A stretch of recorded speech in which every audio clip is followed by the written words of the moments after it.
말씀은 창세기 27장 30절에서 40절까지의 말씀입니다. 창세기 27장 30절에서 40절까지의 말씀입니다. 이삭이 야곱에게 축복하기를 마침에 야곱이 그의 아버지 이삭 앞에서 나가자 곧 그의 형 에서가 사냥하여 돌아온지라.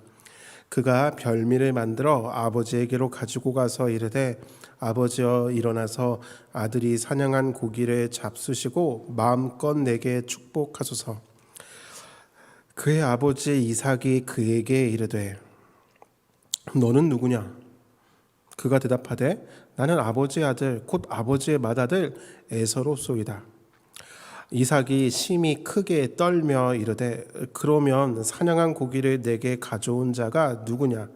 네가 오기 전에 내가 다 먹고 그를 위하여 축복하였은즉 그가 반드시 복을 받을 것이니라. 에서가 그의 아버지의 말을 듣고 소리내어 울며 아버지에게 이르되 내 아버지여 내게 축복하소서. 내게도 그리하소서. 이삭이 이르되 내 아우가 와서 속여 내 복을 빼앗았도다. 에서가 이르되 그의 이름을 야곱이라 함이 합당하지 아니하니까 그가 나를 속임이 이것이 두 번째니이다. 전에는 나의 장자의 명분을 빼앗고 이제는 내 복을 빼앗았나이다. 또 이르되 아버지께서 나를 위하여 빌 복을 남기지 아니하셨나이까. 이삭이 에서에게 대답하여 이르되 내가 그를 너의 주로 세우고 그의 모든 형제를 내가 그에게 종으로 주었으며 곡식과 포도주를 그에게 주었으니 내 아들아 내가 내게 무엇을 할 수 있으랴.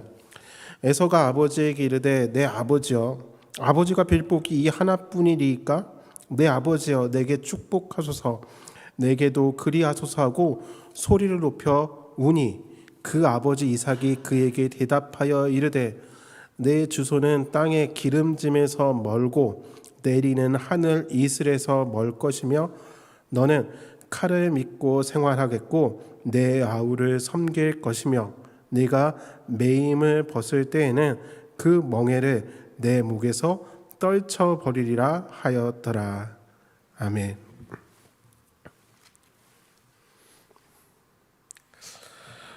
아마 오늘 본문에는 이야기를 가지고 설교를 들으신 기억이 있으실지 아마 대부분은 27장 앞부분에서부터 바로 여기까지 요 전 29절까지 이야기 또는 27장 1절에서부터 거의 통으로 설교하는 내용을 많이들 들어보셨을 것입니다. 사실 오늘 설교의 제목은 많은 우여곡절이 있었습니다. 원래 제가 생각했던 최초의 제목이 있는데 몇몇 분에게 물어봤더니 그거 너무 세다고. 오늘 본문은 야곱이 아버지 이삭을 속여서 복을 가로챈 다음에 벌어진 일입니다. 30절에 이렇게 기록되어 있습니다. 이삭이 야곱에게 축복하기를 마침에 야곱이 그의 아버지 이삭 앞에서 나가자 곧 그의 형 에서가 사냥하여 돌아온지라. 이 장면을 영화나 드라마로 만들면 아주 절묘하지 않을까요? 이삭이 땀을 뻘뻘 흘렸을 것 같아요. 왜냐하면 속였으니까요. 걸리면 큰일 난다고 하는 식은땀과 그 다음에 원래 없었던 털 가죽을 붙였으니 땀이 났겠죠. 그런 가운데 무사히 나왔을 때 그 안도감과 그리고 드디어 내가 그 복을 받았다라고 하는 그 미소 이런 것과 함께 그가 나간과 동시에 거의 차이가 없을 정도로 에서가 막 헐레벌떡하면서 뛰어들어오는 그런 장면이 연상이 됩니다. 우리가 그런 거 드라마 볼 때 주인공이 이렇게 무사히 빠져나가고 악당이 들어오는 그런 장면과 마치 오버랩되는, 그렇다고 해서 제가 뭐 에서가 악당이다 뭐 이렇게 얘기하는 것은 아닙니다. 어쨌든 참 기가 막힌 타이밍입니다. 성경은 야곱이 나가자 곧이라고 하는 단어를 써서 굳이 이 타이밍이 매우 절묘하게 어긋났음을 소개하고 있습니다. 그래요. 마치 드라마 작가의 노름 같은 그런 장면입니다. 에서가 돌아왔습니다. 그는 아무것도 모르고 있고 지금 아버지가 그에게 약속한 복을 받겠다는 기대감 하나로 지금 그를 위해서, 아버지를 위해서 최고의 요리를 만들겠다는 일념하에 마치 요즘에 백종원 선생님의 빙의된 마냥 열심히 만들고 가지고 갑니다. 그리고 31절에 이렇게 얘기하죠. 아버지, 마음껏 내게 축복해 주세요. 그러자 이삭이 당황하기 시작합니다. 너는 누구냐라고 물어보죠. 너 누구니? 에서가 대답합니다. 나는 아버지의 아들, 곧 아버지의 맏아들 에서입니다. 라고. 마치 이 장면은 하나님께서 영화나 드라마로 만들려고 하는 것처럼 지문이 자세히 소개되어 있습니다. 33절에 이렇게 되어 있습니다. 이삭이 심히 크게 떨며 이르되. 굳이 우리가 다른 장면 상상하지 않아도 이미 어떻게 상상하면 될지 다 소개해주고 있습니다. 떨고 있습니다. 왜? 부들부들 떨고 있는 거죠. 그럼 내가 앞에 했던 건 뭐지? 라는 것이죠. 그러면 사냥한 고기를 내게 가져온 자가 누구냐? 내가 오기 전에 내가 다 먹고 그를 위하여 축복하였은즉 그가 반드시 복을 받을 것이니라. 이삭은 당황하기 시작합니다. 이미 앞서 27장 1절에 보면은 이삭이 나이가 많아 눈이 어두워 잘 보지 못하였다라고 소개하고 있습니다. 예, 그는 육체적인 눈, 시력이 매우 약화된 상황이었던 것 같습니다. 그래서 잘 구별하지 못하는 것 같습니다. 물론 야곱과 에서가 쌍둥이이기 때문에 구별하기 힘든 것도 있었지만 어쨌든 그는 잘 구별하지 못하는 상황이었습니다. 당황하고 있습니다. 그럼 내가 지금 해준 내용들, 그 복들은 어떻게 되는 거지? 그러면서 그가 에서에게 비수와도 같은 말을 던집니다. 내가 다 먹고 그를 위하여 축복하였은즉 그가 반드시 복을 받을 것이니라. 여러분 어떻게 생각하시나요? 이 말씀을 읽을 때 지금 이삭은 야곱이 속여서 에서인 양 속아 연기를 하면서 복을 받아갔습니다. 그런데 문제는 뭐냐면은 여기서 우리가 고민해 볼게요. 이삭은 이렇게 얘기합니다. 내가 그를 위하여 축복하였은즉 그가 반드시 복을 받을 것이라. 물론 앞서 본문에 보면은 27절에서부터 이삭이 축복을 하는 장면이 있는데 분명 여기에 보면은 내 아들이라고 하면 되겠지 에서야라고 표현하고 있지는 않습니다. 그러니까 명시적으로 이름을 적어놓지는 않았지만 이미 머릿속에서 눈이 잘 보이지는 않지만 이삭은 이 앞에 있는 인물이 에서라고 확신한 가운데 복을 빌어준 것이죠. 그렇죠? 그러니까 내 아들아 했을 때도 가로 열고 뭐겠습니까? 에서야라는 것이죠. 명시적으로 이름만 얘기 안 했을 뿐이죠. 근데 이삭이 뭐라고 하느냐? 내가 에서라고 생각해서 그에게 복을 주었는데 당사자는 에서가 아니라 야곱이니까 여기서 충돌이 일어납니다.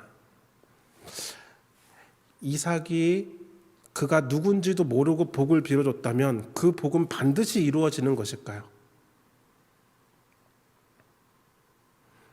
우리가 누군가를 축복한다고 했을 때 우리가 그 사람이 누군지도 모르고 축복했는데 그 사람이 여기 야곱 마냥 자신의 정체를 숨기고 요새 드라마나 영화 보면 그런 거 워낙 많으니까요. 언더커버가 되었든 뭐가 됐든 자신의 신분을 속이고 이런 식으로 축복을 받는다고 했을 때 과연 그 복이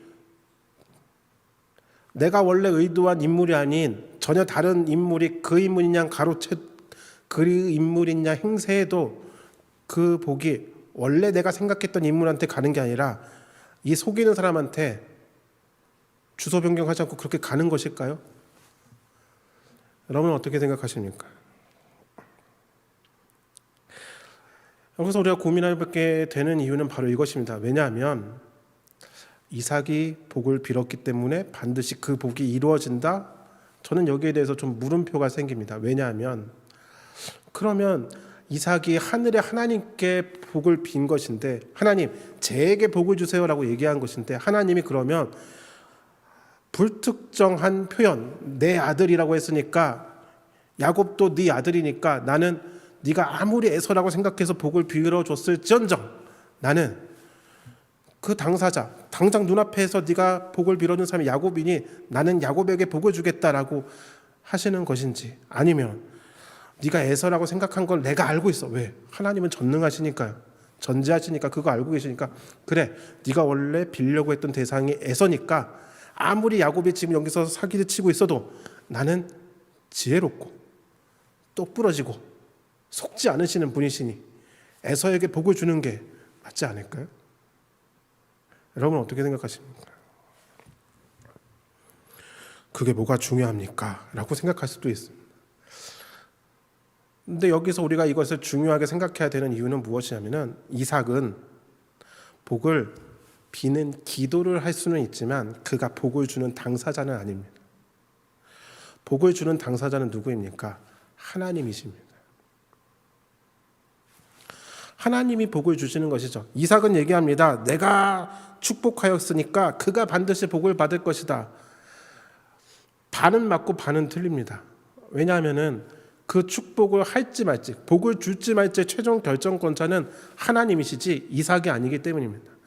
이러면 누구나 다 속여서 복을 가르칠 수 있고, 잘못해서 우리 가끔 목사님들이라든지 또는 기도하시는 분이 가끔 성도님의 이름을 틀리게 발음했을 경우 전혀 다른 사람한테 갈 수도 있고, 또 저같이 이재원이라는 이름이 워낙 흔하지 않습니까? 아무 이재원이나 갖다 붙이면 다 그 사람한테 간다면 큰일 나지 않겠습니까? 요컨대 이삭은 복을 비는 기도를 할 수 있지만 하나님은 그 복을 줄지 말지를 결정하시는 분이십니다. 다시 말하면 우리는 축복의 기도는 할 수 있지만 우리가 그 복을 주라고 강요할 수 없고, 반대로 이 복을 받는 사람 역시 저 사람이 나를 위해서 복을 빌어줬으니까 하나님 무조건 나에게 복 주셔야 합니다라고 얘기할 수 없다는 것이죠. 왜? 하나님은 아라비안 나이트에 나오는 램프의 요정이 아니기 때문입니다. 펑 하고 나타나면서 당신이 문지르셨군요 하면서 주인이 바뀌는, 그래서 그 주인님의 명에 따라 소원을 들어드리겠습니다 하는 존재가 아니시기 때문입니다. 하나님은 하나님이십니다. 여기 야곱이 사기를 쳤건 또는 에서가 원래 했건 상관없습니다. 하나님이 복을 주시고자 하면 복을 주시는 거고, 하나님이 이거는 속여서 당사자가 모르는 가운데 이 벌어진 일이니 이건 무효라고 하면은 무효가 될 수도 있는 것입니다. 이삭이 아무리 그렇게 그가 반드시 복을 받을 것이다 라고 말해도 하나님이 노 하면 노고, 그래 예스 하면 예스가 되는 것이죠. 우리는 이 사실을 좀 깨달아야 됩니다. 왜냐하면 이 뒤에 나오는 내용들이 너무나도 무섭기 때문입니다. 에서가 울고 불고 난리가 났습니다. 여러분 여기서 기억해야 될 것은 이때 에서의 나이가 적지 않은 나이다라는 것입니다. 이미 두 아내를 거느리고 있는 상황입니다. 이미 40세에 장가를 간 다음에 벌어진 26장 34절에 보면 이미 장가를 가셨거든요. 에서는 아직 야곱은 장가도 못 간 상태이고요. 그런데 두 아내를 거느리고 있는, 어떻게 보면 한 가정의 가장이라고 할 수 있는 분이 지금 울고불고 난리가 났습니다. 내게 축복하소서, 내게도 그리하소서라고 난리를 부리고 있고, 이삭은 당황해하면서 얘기합니다. 네 와우가 와서 속여 내 복을 빼앗았다. 과연 속여서 복을 빼앗을 수 있을까요? 뒤에 우리는 야곱이 번창하게 되는 이야기를 보게 됩니다. 기가 막히게 이루어지는 그 부자가 되는 야곱의 이야기를 보면은 이삭의 복이 이루어진 것이 아닌가라고 하는 의문점이 들기도 합니다. 에서가 얘기합니다. 36절에서 그의 이름을 야곱이라 하면 합당하지 아니하니까 그가 나를 속임이 이번이 벌써 두 번째입니다. 장자의 명분도 빼앗더니 이번에는 아버지의 복, 아버지가 내게 보여줄 그 복도 빼앗았습니다. 남기지 않으셨습니까? 라고 물어봅니다. 이제 중요한 이야기가 시작됩니다. 37절을 보시기 바랍니다. 이삭이 에서에게 대답하여 이르되 내가 그를 너의 주로 세우고 그의 모든 형제를 내가 그에게 종으로 주었으며 곡식과 포도주를 그에게 주었으니 내 아들아 내가 내게 무엇을 할 수 있으랴.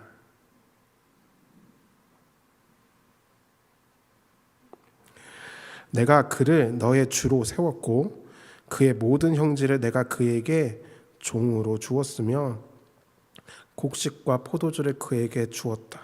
쉽게 말하면 내가 빌어줄 수 있는 모든 좋은 복을 네가 애선 줄 알고 다 빌어줬다라는 것입니다.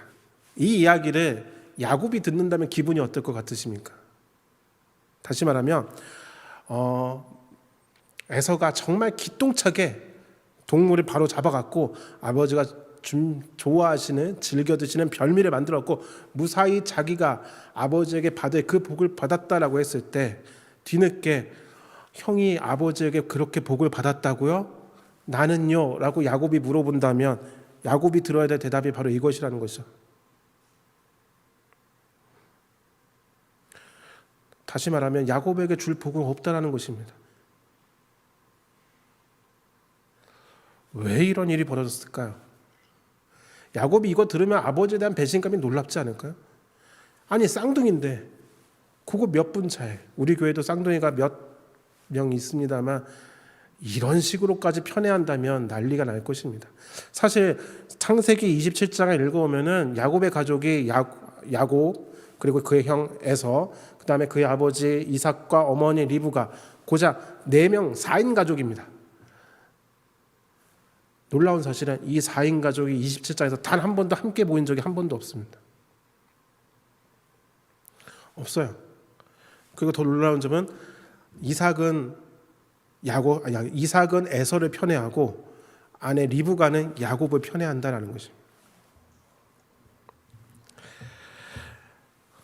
그래서 에서는 자기 아버지를 가리켜 내 아버지라고 하고 이삭은 에서를 가리켜 내 아들아라고 표현을 합니다. 이거는 그 이야기 속에 등장하는 화자들의 표현입니다. 자기들끼리 내 아버지여 내 아들아 그러는데 정작 이 바깥에서 이 성경의 이야기로 에서와 야곱과 이삭을 어떻게 표현하는지를 보시기 바랍니다. 30절에 보면은 이삭이 야곱에게 축복한다라고 하면서 뭐라고 표현하냐면은 야곱이 그의 아버지 이삭이라고 얘기하고요. 에서를 표현할 때는 그의 형 에서라고 표현합니다. 이게 뭐가 중요하냐 볼 수 있지만 잘 보시면 성경은 의도적으로 야곱이 이 이야기의 주인공인 마냥 몰아가고 있고 이삭도 야곱의 아버지로 소개되고 있고 에서도 야곱의 형으로만 소개되고 있습니다. 철저하게 포인트가 야곱 중심이라는 것이죠. 그러기에 30절은 다시 한번 들여다보면 하나님께서 야곱이 에서에게 걸리지 않게끔 엇갈리게 길을 만드시는 것을 볼 수 있습니다. 모세가 이걸 쓰면서 창세기를 쓴 사람이 모세라고 한다면 모세가 이 글을 쓰면서 긴장감을 느끼게 하려고 그런 것이 아니라 하나님이 정말로 그렇게 만드신 것이죠. 하나님은 계획이 있으셨습니다. 어떠한 계획이 있느냐? 리브가가 뱃속에서 이 쌍둥이 때문에 힘들었습니다. 그래서 하나님께 물어봅니다. 이게 왜 그런가 했더니 하나님 무엇이라고 대답하시느냐? 큰 자가 작은 자를 섬길 것이다 라고 말씀하십니다. 그러니까 조금 심하게 얘기하면 이미 태어나기 전부터 작은 자는 하나님에게 특별한 선택을 받은 상태였고 사랑을 받는 자였습니다. 그런데 어찌된 셈인지 이 메시지가 리브가는 기억을 하고 있었는지 야곱을 이뻐하고 있었고 이삭은 이 메시지에 대해서 크게 생각하지 않는 것 같습니다. 이삭이 이 메시지 하나님께서 큰 자가 작은 자를 섬길 것이다 라고 하는 이 메시지를 이삭이 기억했다면 이런 식으로 에서에게 그가 할 수 있는 모든 축복의 내용들을 소위 몰빵할 수 없다는 것이죠. 왜? 하나님의 계획은 작은 자, 큰 자가 작은 자, 어린 자를 섬기는 것이었기 때문입니다. 하나님의 계획을 알고 있다면 이삭은 이렇게 한 명한테 몰아주는 축복을 해서는 안 되었습니다. 그는 하나님께 물어봤어야 됐습니다. 27장 1절은 이렇게 시작합니다. 이삭이 나이가 많아 눈이 어두워 잘 보지 못하더니 죽을 것 같아요. 내가 곧 죽을 것 같아요. 그래서 에서를 불러서 내가 이제 너를 축복한다 라고 얘기합니다. 2절에 오면 이삭이 이르되 내가 이제 늙어 어느 날 죽을는지 알지 못하니 라고 얘기합니다. 놀라운 사실은요, 이삭은 이 뒤로 바로 안 죽습니다. 야곱이 밧단 아람에 가서 20년 동안 고생한 다음에 돌아올 때까지 더 살았습니다. 내가 이제 죽을 것 같아 라고 예상했던 이삭이 적어도 20년은 더 살았다는 거죠. 뭔가 이상하지 않습니까?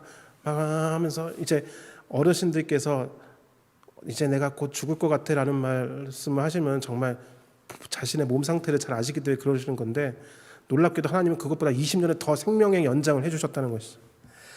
그 이야기는 무엇이냐면, 지금 이삭이 이 야곱과 에서에게 축복을 하려고 하는 이 타이밍은 적어도 이삭이 잘못 판단하고 있다라는 것입니다.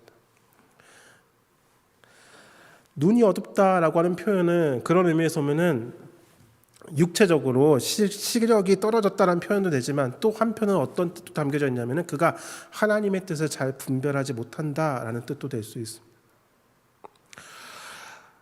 한 가문의 복, 다시 말하면 가문의 후계자에게 아브라함에게 하셨던 그 복, 그리고 이삭 자신이 하나님께 받았던 그 복을 물려주는 매우 중요한 타이밍입니다.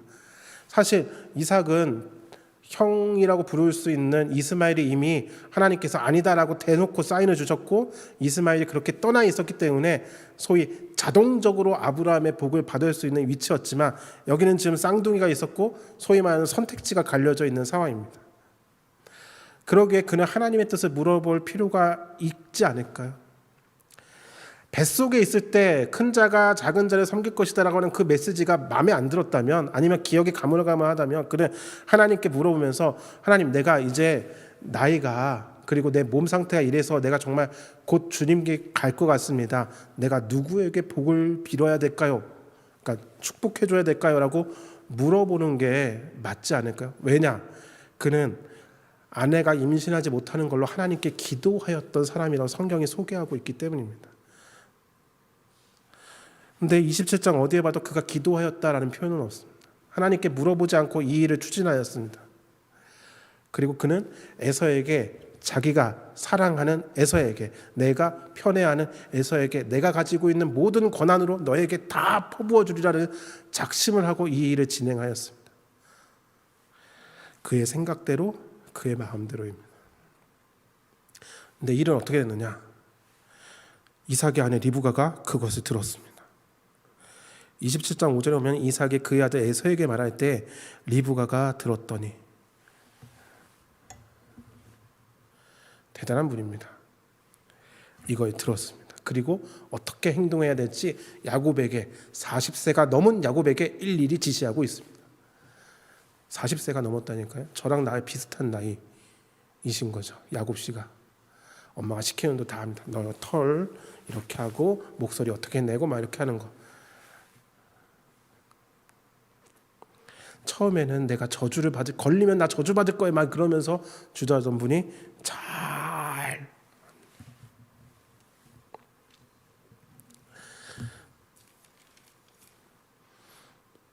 그렇게 가로챘어요. 근데 우리가 믿고 고백하는 하나님 어떤 분이십니까? 정의와 공평의 하나님이십니다. 그렇다면 하나님은 이 리브가와 야곱의 사기극에 대해서 뭔가 판결을 내리셔야 되지 않을까요? 그리고 억울한 에서의 마음을 뭔가 달래주셔야 되지 않을까요? 근데 그런 내용은 하나도 없습니다. 뒤에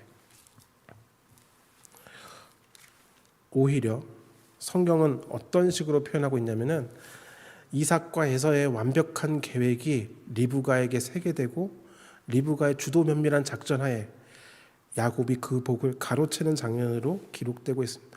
걸릴 수도 있는데 미묘한 타이밍으로 스쳐 지나가게 만듭니다. 이삭의 계획은 너무나도 무서운 계획입니다. 야곱에게 줄 건 하나도 없었고 오로지 내가 사랑하는 에서에게만 꽂혀 있습니다. 그런데 하나님은 이삭의 마음과 이삭의 계획과 이삭의 뜻과는 상관없이 하나님의 계획을 이루어 가십니다. 더 중요한 점은 무엇이냐? 창세기 28장에 보면 야곱이 베델에서 하나님을 만납니다. 그런데 하나님께서 야곱에게 찾아오셔서 제일 먼저 하시는 말씀이 무엇일 것 같으십니까? 너 왜 그랬냐? 나는 이 축복 인정할 수 없어. 무효! 이렇게 외치시는 게 아니라 이삭이 야곱에게 해줬던 것과는 전혀 다른, 그것과 상관없다는 듯이 하나님 스스로가 야곱에게 복을 주시는 장면이 등장합니다.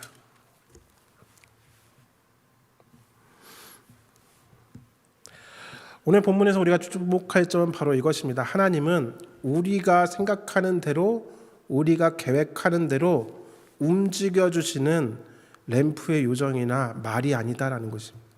하나님은 하나님이시고 하나님은 하나님 자신의 계획을 이루어 가십니다. 원래 오늘 제가 생각했던 설교의 제목은 뒤통수 치시는 하나님입니다. 내 생각과 내 편애로 가득 찬 이삭의 뒤통수를 때리시면서 내가 당했다. 하나님의 뜻이 그것이 아니면. 그래서 28장에서 이삭은 야곱이 저 아내를 구하려 이제 떠나려 합니다 했을 때 이삭이 그에게 복을 빌어주는데 뭐라고 빌어주냐면은 아브라함에게 주셨던 그 복을 그대로 언급합니다. 28장 3절과 4절에 보면 전능하신 하나님이라고 하면서 하나님이 창세기 12장 1절에서부터 3절까지 아브라함에 주셨던 복, 하나님이 창세기 26장에서 이삭에게 주셨던 그 복, 그것을 이삭이 그대로 읊어줍니다. 아브라함에게 허락하신 복을 내게 주시되. 이거는 야곱에게 사기친 다음에 그거 깨달은 다음에 이렇게 하는 것입니다. 그런데 하나님이 아브라함에게 주신 땅, 곧 내가 거류하는 땅을 내가 차지하게 하시기 원하노라 하면서 이번에는 야곱인 걸 뻔히 알면서도 그렇게 이야기하고 있고 그렇게 축복 기도를 하고 있습니다. 왜 이럴까요? 분명히 사랑하는 에서에게 그렇게 복을 빌어줄 수 있음에도 불구하고 그렇게 하지 않고 야곱에게 이렇게 얘기하는 이유가 무엇일까요? 자기가 아무리 용을 쓰고 철저하게 계획을 세운데도 하나님의 뜻이 그것이 아니라면 하나님은 그것을 막으시는 분이라는 것을 깨달았기 때문입니다. 그는 이제 하나님의 계획이 야곱에게 있음을 알고 아브라함과 자신에게 주신 그 복을 야곱에게 그대로 읊어줍니다. 그래서 하나님이 이 베델에서 그를 만나주십니다. 우리는 자꾸 하나님의 생각과 계획을 살피려고 하지 않습니다. 분명 우리를 향한 하나님의 뜻과 계획이 있는데 우리는 자꾸 내 생각대로 내 마음대로 이렇게 하는 게 더 좋을 거야 라고 생각합니다.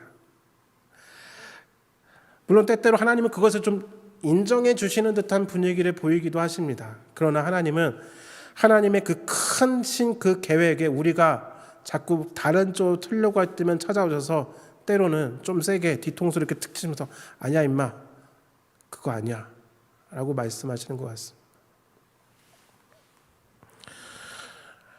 하나님은 우리가 띠를 두르고 금식하고 주님 나 굶고 있어 이러다 굶어 죽을 것 같아요 빨리 내 소원 들어주세요 라고 해도 사실 하나님은 꿈쩍하지 않으시는 분입니다. 우리 때문에 좌지우지 되시는 그런 분이 아닙니다. 우리가 소위 하나님의 보좌를 흔들 수 있다고 생각하는 건 착각입니다. 하나님은 하나님이십니다. 우리는 하나님의 뜻과 계획을 살피고 그분이 보여주시는 그 뜻과 계획에 맞출 준비를 해야지 하나님이 내 뜻과 계획을 따라오시기를 바래서도 안 되고 어불성설인 것입니다. 하나님은 자신의 뜻을 처음부터 지금까지 계속 이루어가고 계십니다. 때로는 더디게 보일지라도 때로는 진행 상황이 전혀 없는 것 같아 보일지라도 하나님은 자신의 뜻을 이루어 가십니다. 이삭은 자기가 사랑하는 에서에게 정말 모든 복을 주고자 했습니다. 39절과 40절에 등장하는 에서에게 주는 복이 원래 야곱에게 돌아갔을지도 모르는 복이다라는 사실을 기억하시기 바랍니다. 그러나 하나님은 그것을 용인하지 않으셨습니다. 하나님은 그것을 무효화하시고 하나님 스스로가 복을 빌어주십니다. 하나님은 우리가 마음대로 이렇게 좌지우지 쪼물딱쪼물딱 할 수 있는 존재가 아니심을 우리는 기억해야 됩니다. 그리고 하나님의 그 크신 계획에 함께 동참할 수 있는 자가 되어야 됩니다. 그럴 때 하나님은 우리의 머리를 뒤통수에 치시는 게 아니라 쓰담쓰담 하시면서 잘했어. 그게 바로 착하고 충성된 종이라 불리울 수 있는 비결이 아닐까요? 왜 한 달란트 받은 자가 그렇게 욕의 욕을 먹었습니까? 있던 것까지 뺏겼습니까? 주인의 뜻을 알려고 하지도 않았고 오해했기 때문입니다. 하나님은 오늘도 자신의 뜻을 찾고 구하는 자를 기다리십니다. 잠언 말씀 속에서 우리가 발견하는 것이 무엇입니까? 생각보다 지혜는 가까이 있습니다. 찾는 자에게 만나주시는 분이 지혜이고 하나님이십니다. 지혜가 무엇입니까? 하나님을 경외하는 것입니다. 하나님을 경외한다는 것은 하나님을 존중하는 것입니다. 하나님 그분의 뜻을 살피는 것입니다. 분별하는 것입니다. 이 시대에 정말로 필요한 것이 무엇입니까? 로마서 12장에 있는 것처럼 하나님의 선하시고 온전하신 뜻을 분별하는 것입니다. 내 뜻을 관철시키는 것이 아니라 하나님의 뜻을 분별하는 자가 뒤통수를 맞고 얼얼해하면서 부들부들 떠는 것이 아니라 그분의 쓰담을 받으며 인정받으며 형통하는 자의 복을 누리게 될 줄 믿습니다. 저와 여러분이 내 뜻대로 하시옵소서가 아니라 주 뜻대로 하시옵소서라고 말할 수 있는, 예수님께서 겟세마네 동산에서 기도하셨던 것처럼 그렇게 주님의 뜻을 구하며 분별할 수 있는 저와 여러분이 되시기를 주님의 이름으로 부탁드립니다. 기도하시겠습니다.